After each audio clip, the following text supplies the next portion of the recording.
Okay, hello everyone to another day, day 11 actually, of us building a game engine in Golang from scratch and honestly building the ecosystem uh, to enable people to make 3D game engines and games in Go because it seems that most of what's available fits more for 2D games rather than 3D.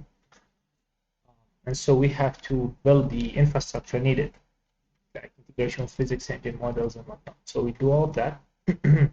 But today, we are continuing on what we did last time with the delta time stuff. And if I actually run our engine nMage,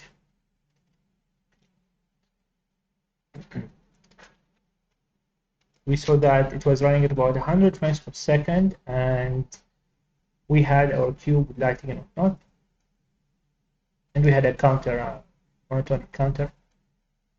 So I found out that it was actually just Vsync turned on, and I'll show the code, just one line of code to disable it. And now with Vsync disabled, because my frame rate is 98, so it was hovering around 100 FPS.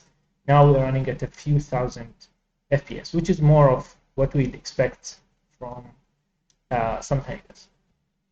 Right, so it's looking really good. Now I do want to see and kind of do something a bit cooler than the single cube that has been with us for so many episodes now. I do want to see what can we do with what we have right now. This is something very simple. So maybe we'll kind of play with our cube, try to move it around, have a more proper camera perhaps. Let's see. All right. Now, what was required last time just to disable Vsync is this, and this was pushed offline. This line is if you put this to 1, which is the default, then you have Vsync turned on. Otherwise, if you do 0, then Vsync is turned off, and it runs essentially as fast as the computer can run. So I'm leaving this for now, and I'm going to show you guys why the delta time has an effect compared to like why it's needed, why having this delta time component is really quite fine. So let me switch this back on actually. And I have updated GGLM, our math library, to have a rotation function. So right now, if we look at our model matrix, we start with the rotation on 0, 0, 0, and we never update. Right? So let's say we want to rotate our cube with some speed. So maybe let's go on the logic, the inputs. Yeah, so let's go into the logic and graphs at the end before we do this. Let's see, what do we want to do? So we want our model matrix to rotate using this by some amount. And rotation is usually expressed here by an amount of degrees around an axis. So if, for example, we have a square and we want to rotate it this way, then the axis this is going to be rotating on is really the z-axis, be it positive or negative, but it's like the 3D, I don't know if I can show it better, but it's kind of the 3D axis going inside the screen or outside the cube. So if you imagine it like something you catch in like an arrow, you hold in your hand and you rotate it, so you either go you rotate clockwise or anti-clockwise, and then you can choose any rotation axis and you say rotate by X amount of degrees in radians. So let's do that. Here I'm going to say, so this is happening per frame. It's going to be important, but this game logic is called once per frame, and since we have Vsync on, it's called what exactly 100 times a second, since we have 100 frames per second. So let's say we want 1 degree, once radian, so we can do GLM to degree to radians. And then what's the axis? So let's give it, so we need the z-axis. So I'm going to give 0, 0, 1, just to normalize vector here. And then this will rotate in place. So after this, we can update the model methods. There we go. Right, then we can actually do it there. So just before we set that, let's rotate. Look at it.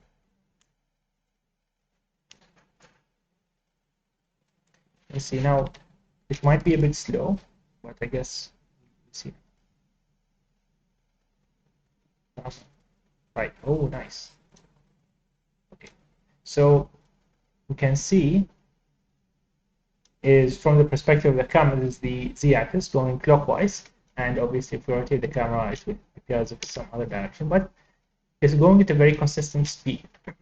And ideally, if let's imagine this is the speed that you want in the game, 1 degree, it shouldn't matter what the frame rate you're running at is. 100 frames, 60 frames, 1000 frames, it should rotate at this speed, which in this case is like 100 degrees a second. The problem is, this is happening, it's rotating 1 degree every single frame.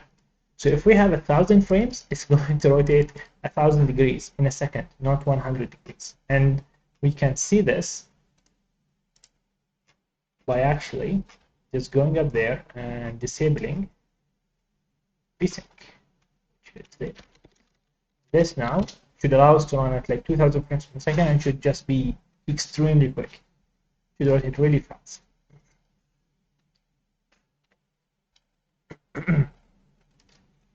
Let's see. There we go. So this is rotating like crazy.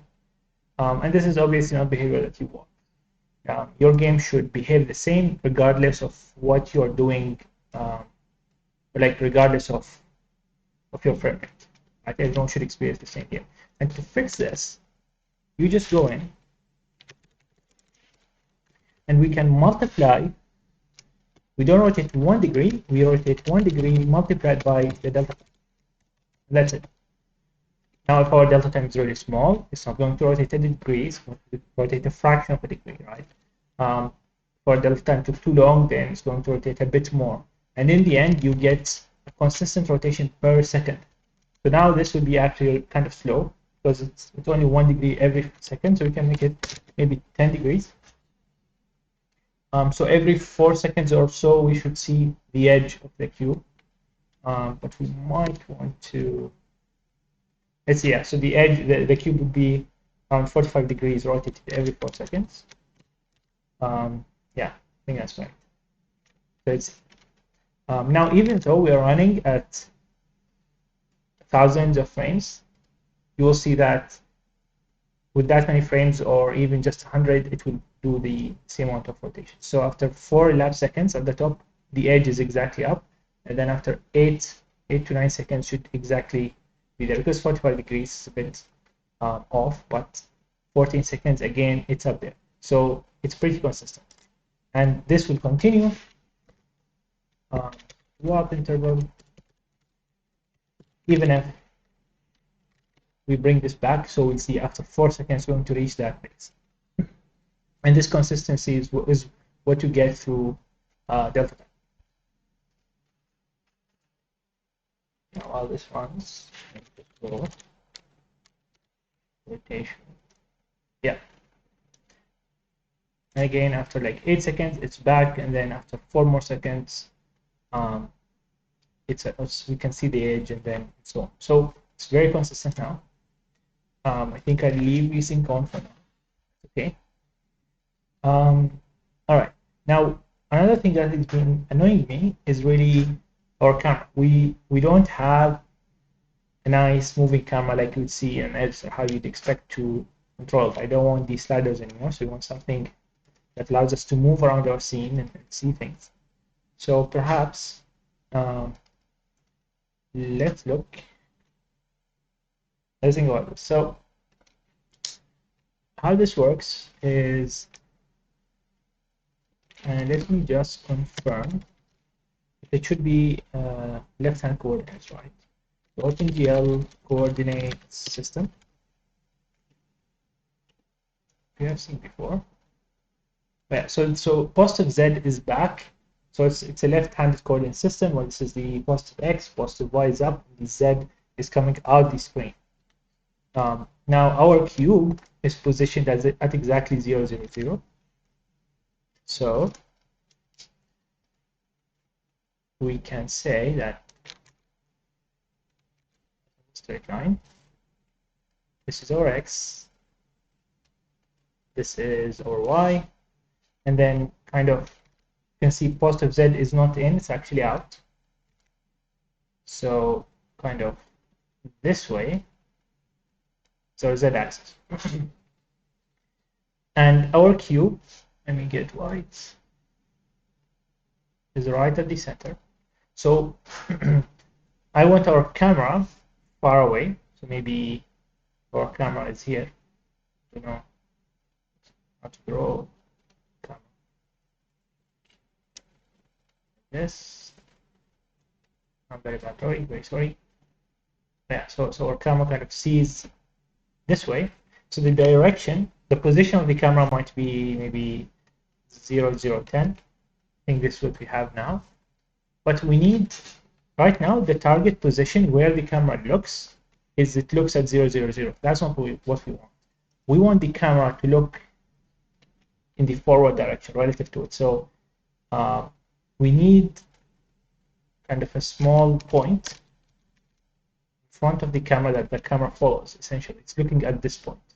Now, if we move the point to be here, then our camera should rotate. But essentially, it's looking here, and we won't see the cube. And this is your forward. I think we have. Did we delete it?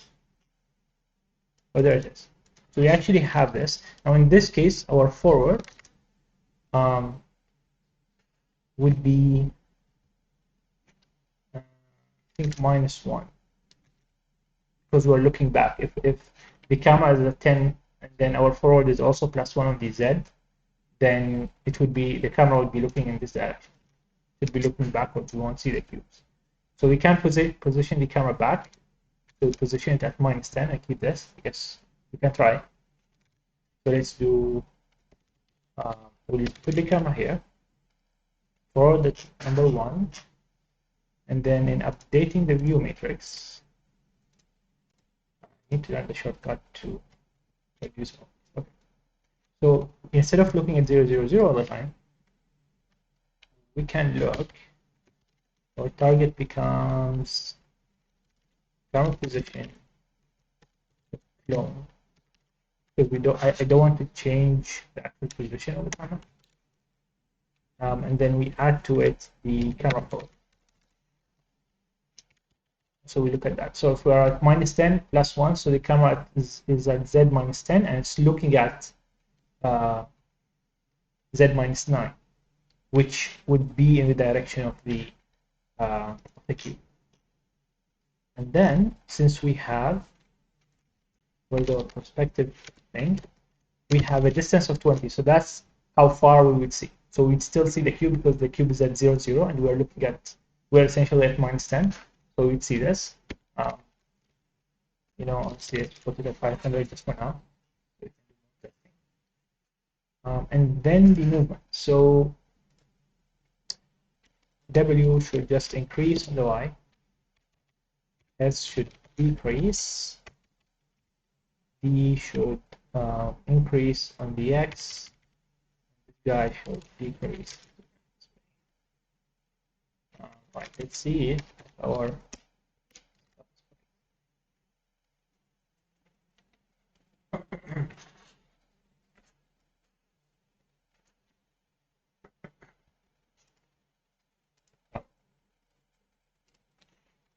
okay, so we don't. Okay, I'm moving up and down is moving on the Y. Okay, yeah, it's something that. That's what I want actually. Should move on the Y, but we don't see the cube. So maybe this is this. So if the camera is here, I want to see this. Camera position, looking at 0, 0.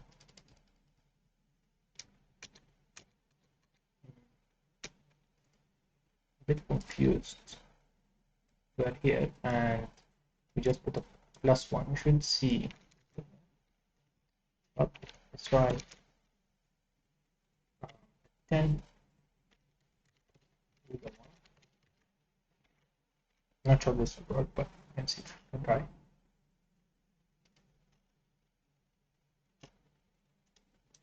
Oh, okay. We were resetting the camera position, so our -10 didn't have any effect. Okay, so let's remove this. Doesn't make sense. Move it back. -10, and let's just confirm we don't use it or change it anywhere else. Yes, it's correct.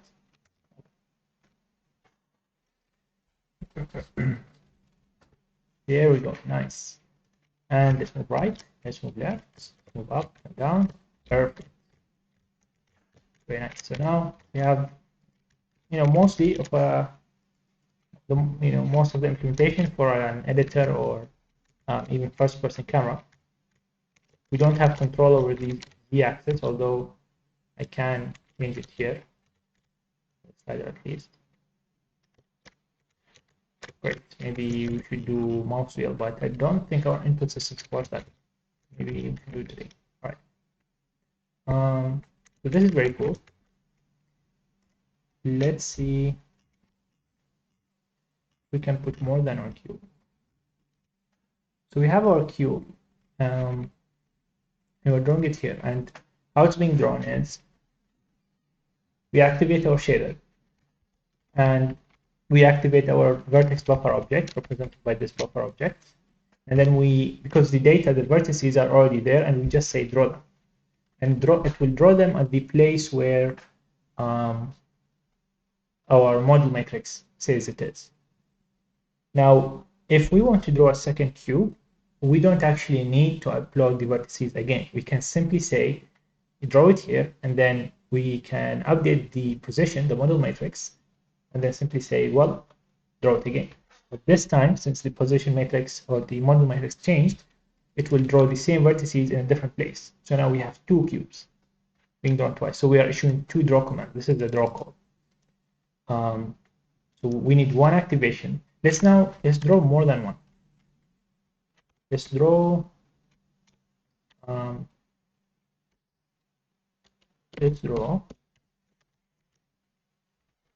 Let's just draw two for now. So we have one. Now we need another one in a different place. Let's say next to it. So let's get our model matrix.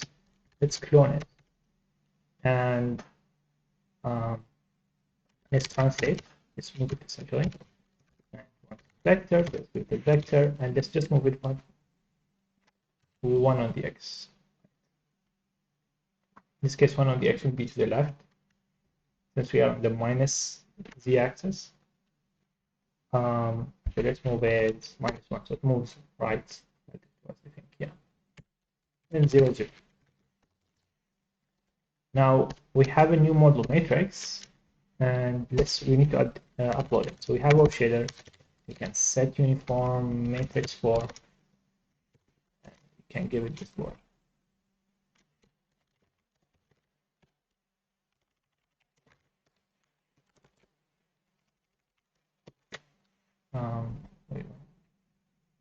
You want to map for, that's what you are guessing.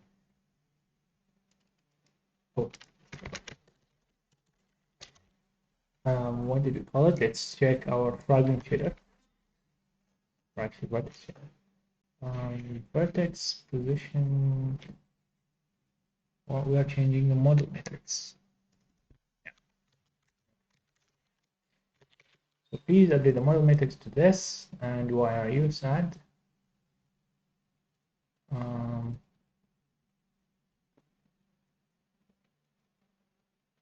Or you just want. So we drew it at the origin position. We shifted by 1 on the x-axis, and we updated the shader. And now we will simply say, or we should be able to do this. And then we reset this to the original model matrix, because I cloned it here, so it didn't actually change. I changed the copy of. This is all very inefficient, but we can use it to play. So now we have one cube drawn here, and then one cube offset by 1 meter, and then drawn again here, and then we reset. So next time it comes around, it's actually drawing the initial cube. All right, let's see if it works.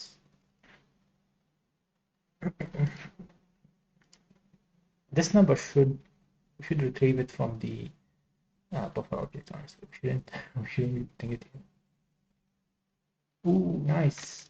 This is the first time ever in nMage that we have seen more than one thing at the screen. And obviously, they're both being rotated at the same time, because rotation is being done beforehand in the model matrix, and only translation is being done per cube. And obviously, they're both lit independently. We don't have shadows, but have lighting. That's pretty cool. And yeah, we have our camera, although the movements, the zooming in is still annoying. All right. Let's do more now. Now that we know this works, do something crazy. First, I want to disable this, disable Vsync, so we can run as fast as possible.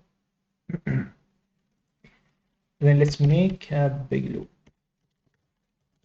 Let's draw like 10,000. Let's just see if it can do it. So two for loops, one on the x-axis, on the y-axis. So we have 100 rows by 100 columns, giving us a total of 10,000 cubes. And I think so every time. So let's take this guy. Then model max. Just clone it. In every loop, we can take a temp model max. And we translate it by this grants. Let's remove this first cube. We clone it, and let's see. So we can draw them to the right, and then every time we finish a row, so we finish all the x's, so we finish one row, we move the y by 1. So I think here we can just do -1, we keep this, but every time we finish a row, we can say translate it by this much. So translate it by 1, actually -1, let's move it down. And then so it goes to the right and goes down. And I want to reset the cube. So like we have a row and then 3 start at the x position. So if we moved, by the time we are finished with this loop, we would have moved -100. So I would just translate it by 100 at the end of each row. So in the beginning, our y is whatever the initial value is. So maybe y is 0. We keep doing -1. So the first cube is at -1, and the second is -2, -3, -4 until -100. And then we reset the x position to 0, and we move the y position down by 1. So then the next row is at -1 and -1 of y, and repeats. We repeat this 100 times each, so we should have 10,000 rotating cubes. I hope this we can handle all of this. I'm going to know. And yeah, thank you. So update the shader, activate, and then here I'm just resetting the model matrix for next time. Do I need to do that? Maybe not. I don't actually think so, but let's just do it.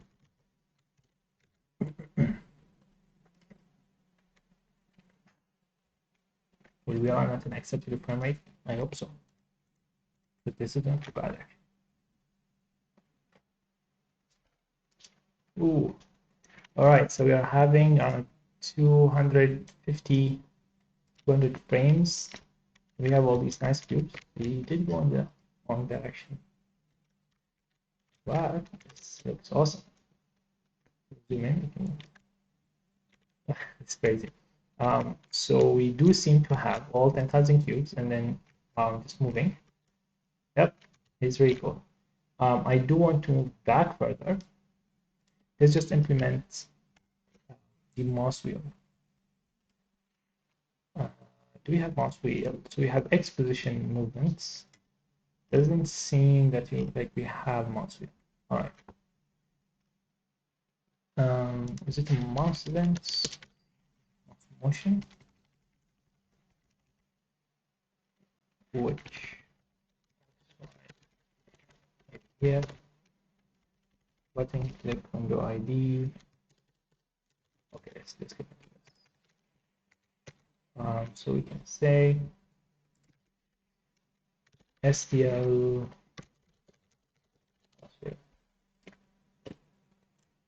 Oh, it has its own event. Interesting. Mouse wheel. All right, sure. Mouse event. Mouse button event. Okay. Then presets. Mouse motion, and let's add handle mouse wheel. Here let's add an event, be consistent.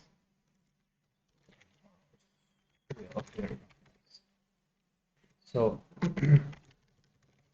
let's explore what this guy has. Direction, all right. And just the next line. Which, okay, if you have multiple lines, okay. Scroll horizontally, scroll vertically, positive away from the user, okay. Good.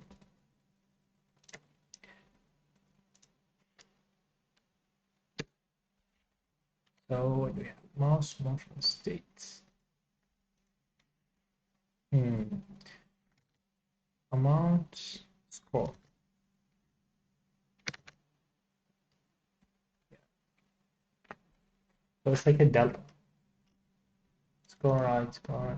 Yeah. Okay.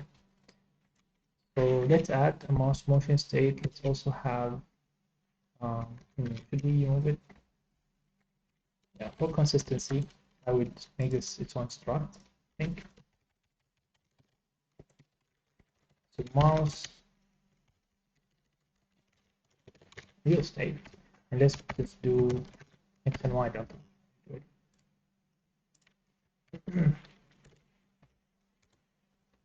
Oh, I forgot.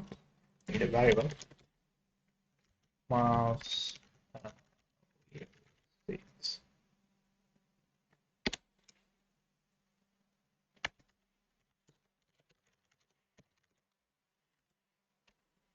Wheel state mouse. Oh.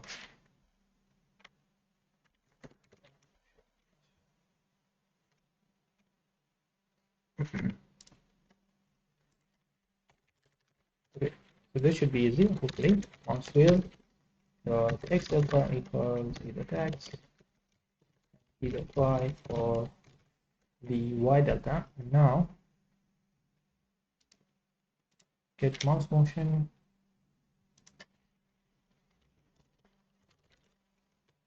and get let's say mouse wheel motion, and we can return x delta and y delta. We save down and return mouse wheel x delta. I think it would be nice to Get a normalized version like this.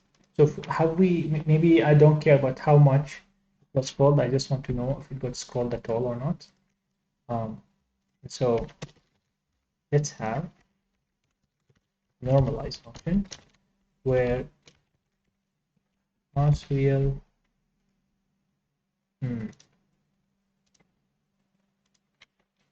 get mouse wheel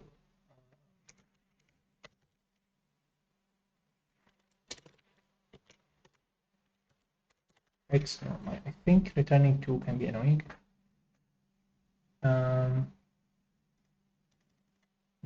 Yeah, because if you just want an if statement, returning 2 values is annoying.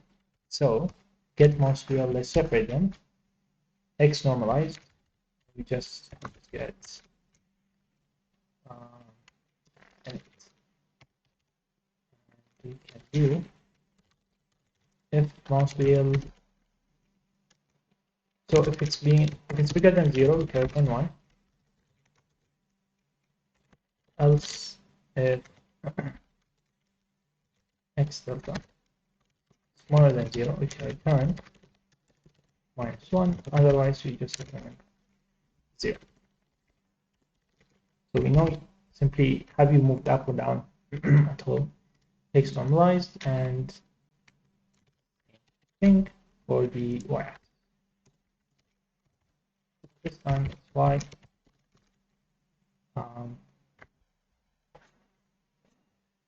That puts very thick returns 1 if mouse wheel returns 1 if mouse wheel x delta greater than 0. Take this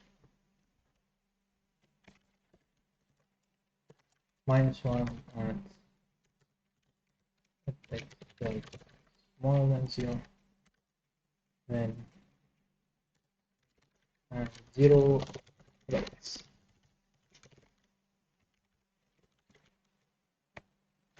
Here, same thing, just y delta instead of x. That's good. All right. Why do you have an error?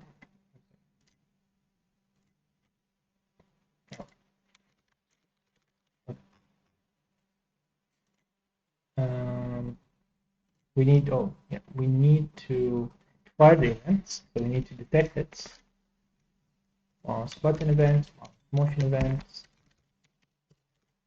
Here we can do mouse wheel events, mouse wheel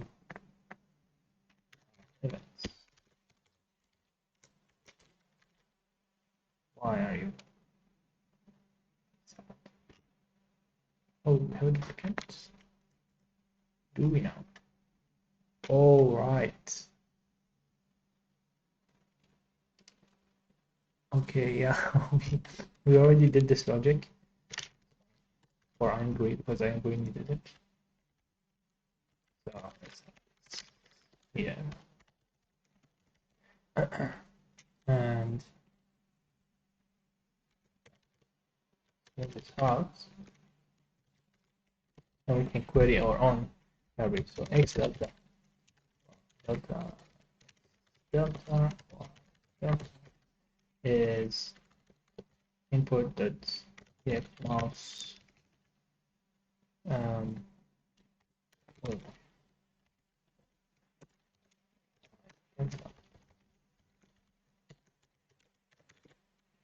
x delta.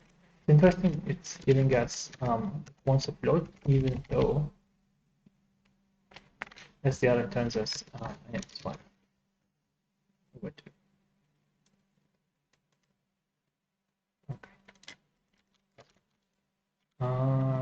That's what it. So now we can have in our, let's see, in our logic. So if we scroll the wheel, I want to zoom in on the z-axis. So that's the just changing camera position on the z-axis. So in here, if inputs dot get mouse wheel y normalized together 0. That's why I wanted a normalized function, so I can just plug it into nice like this. So what we want to do is set the z-axis, change it by 0.127. Let's see. Yeah, it's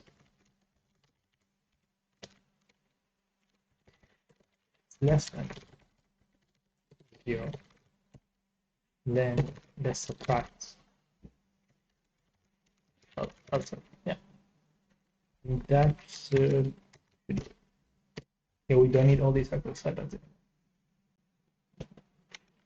can just use WASD and this. Now if we implement rotations on the camera, which we can do maybe later, we'll have a full first-person camera. Okay. Ooh. Okay, that's cool, but it's so it keeps moving forever. And by the way, this is very cool. I'm not scrolling; it just keeps going. We need to reset the delta. So when the event loop starts, okay, we're resetting the motion. Reset.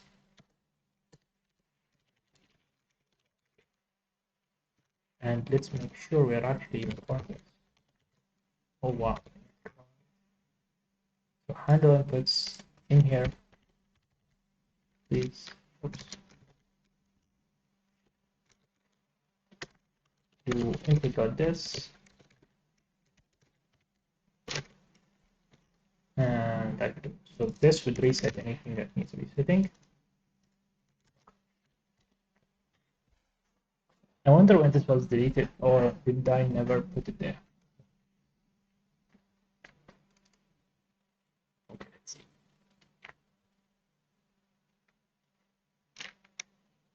Zoom in. Yep. Okay, so I expected it's too small, like too slow, but okay. So let's make it not in inputs, but in the logic. Let's make it like 10. Yes. Make it 1.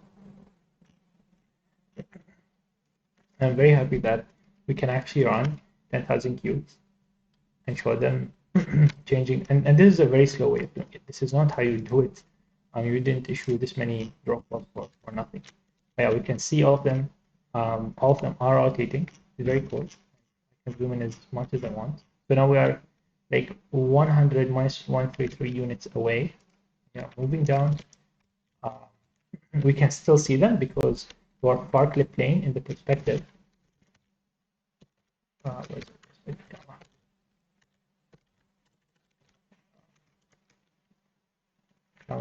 Perspective. I know. Oh, where is perspective? There we go. Okay. It's 500. So up to 500, we have to go like minus 500 for us to not see anything.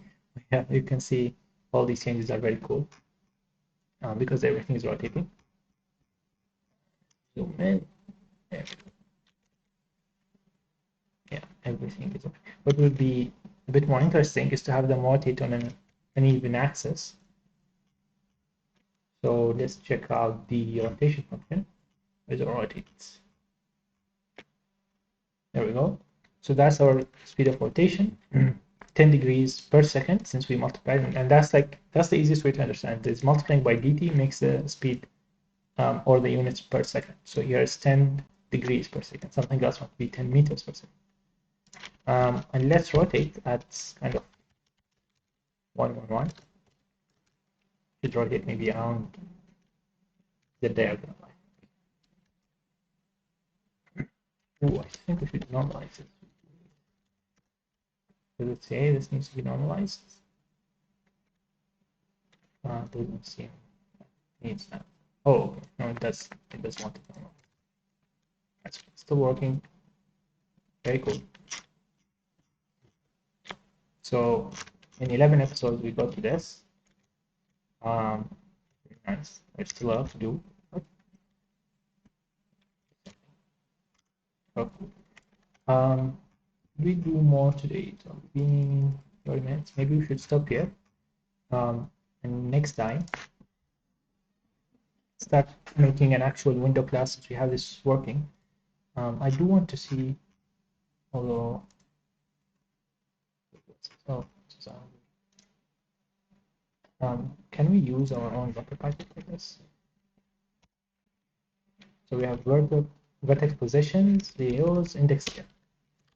So this thing is really element count.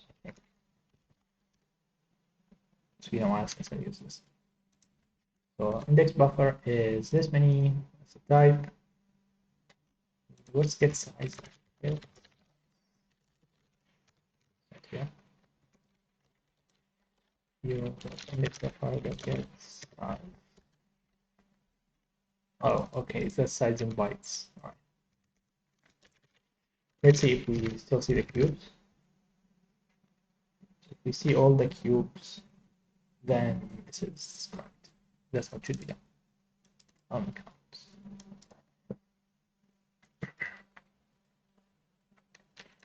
And it did not. um,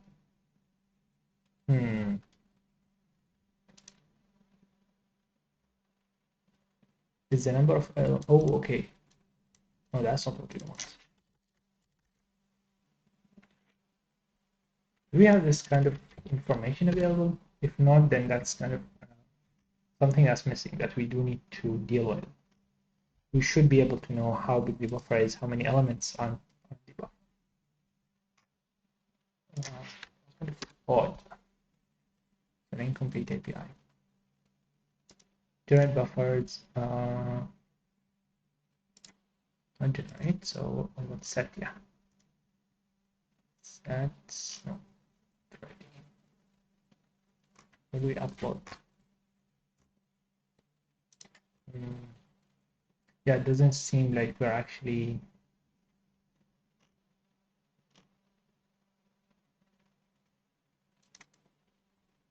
we have the data, and I think this is the one we use for the index. Is it? Buffer length of data. Yeah. So this is the thing that, or length of data is the thing that we want to store essentially. And the vertex, so on. Let's see who called this. Okay, so do this for the faces. What about, like, where do we do the index? Oh, there we go.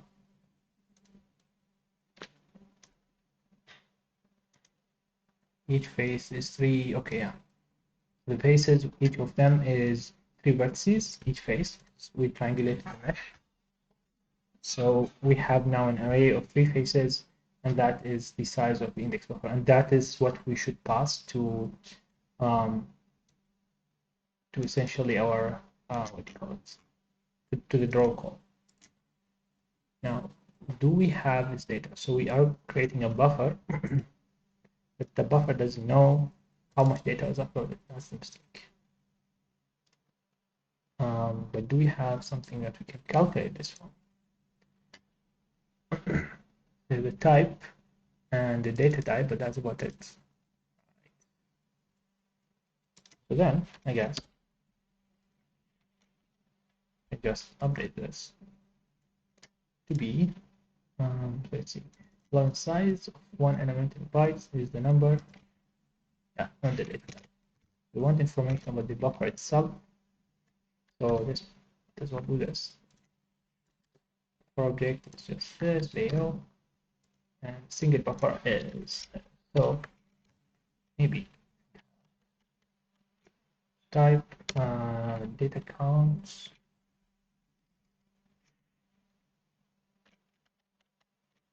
Element counts. We just call it element.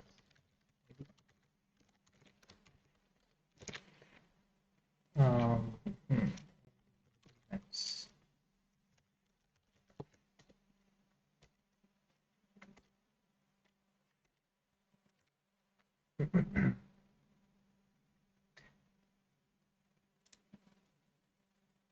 yeah, we're using this for the primitive. Red three elements. Buffer size maybe.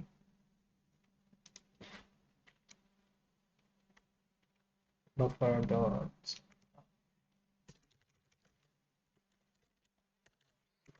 You can change the naming, but let's do the size is the number of elements loaded to the buffer. Right. And then very simply here, size is length.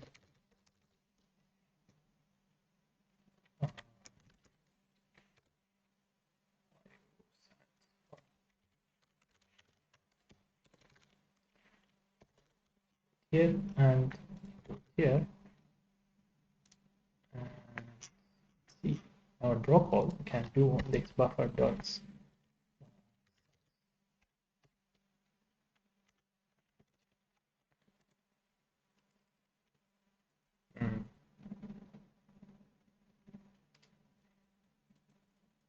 Yeah, we need a bit of name, but size. At the very least, I expect this to work. Okay, so we'll take Vsync two, we can store it as a in 32, and this like it's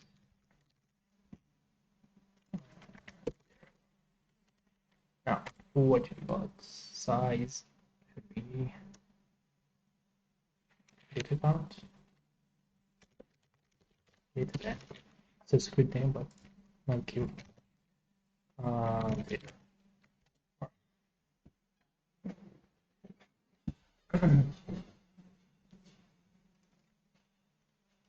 Now, hopefully, we see everything. Yep, there we go. Perfect.